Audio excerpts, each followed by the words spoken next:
মা, যার সঙ্গে জড়িয়ে আছে এই জগতের সৃষ্টিতত্ত্বের এক বিশাল এবং মূল অংশ।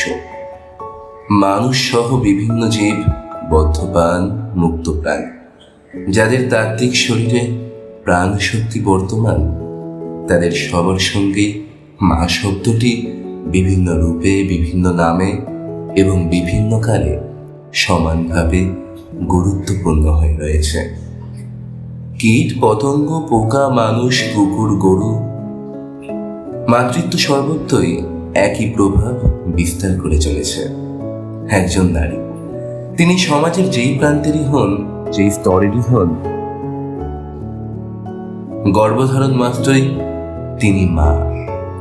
তখন থেকেই তিনি নিজের জীবনের সব কিছু ত্যাগ করেন শুধুমাত্র নতুন সৃষ্টির স্বার্থে। এই সৃষ্টির ফলে কি হবে তা তিনি জানেন না। তিনি শুধু জানেন, এই জগৎ আমার সৃষ্টি, এই জগৎ মায়ের সৃষ্টি। জগৎ মাকে মাতৃত্বের বিনিময়ে কি দিল, এতে মায়ের কিছু যায় আসে না, কারণ যে স্বয়ং সম্পূর্ণ সেই নতুন সৃষ্টি করতে পারে। মা হলেন নিঃস্বার্থ, নিষ্কাম, শান্ত এবং উগ্র। মা এই সৃষ্টির মূল। মা, যিনি নিজের শেষ অংশ অন্য ভাগ করে দিয়েও পেছনে ফিরে তাকান না।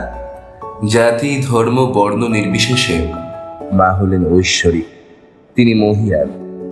তিনি একাধারে নারীত্বের গুণাবলীতে সমৃদ্ধ, আবার একাধারে সৃষ্টির উর্বরতার মূল। এই মাতৃত্ব, এটি কেবল একজন নারীর জৈবিক পরিচয় নয়, বরং এক বিশাল সৃষ্টিশীল শক্তির, যিনি নিঃস্বার্থভাবে সৃষ্টি করেন, ত্যাগ করেন এবং কোনো প্রতিদান প্রত্যাশা করেন না।